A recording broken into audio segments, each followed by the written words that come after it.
শতকের আগে মানুষ জানতোই না, আর ১৫০০ বছর আগে আল্লাহ সূরাতুল কিয়ামার মধ্যে বললেন, আয়াহসাবুল ইনসান আল্লান নাজমা ইযামা বালা কাদিরিনা আলা আন নুসাউবিয়া বানানা। স্যার ফ্রান্সিস গ্যালটন নামে একজন সায়েন্টিস্ট, উনি এটা আবিষ্কার করেছেন। কারো ছাপের সাথে কারো ছাপের মিলবে না। এই যে আমার 10টা আঙ্গুল, একটার সাথে একটা মিলবে না।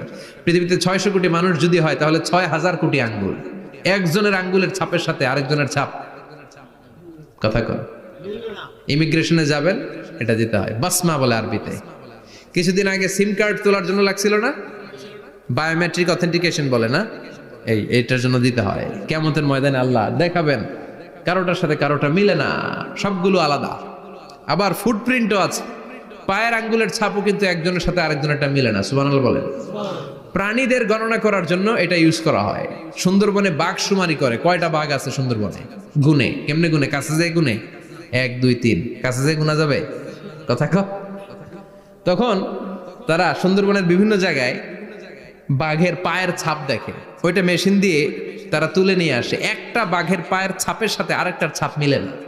সুবহানাল্লাহ বাড়িতে গিয়া চিৎকার করে আল্লাহু আকবার।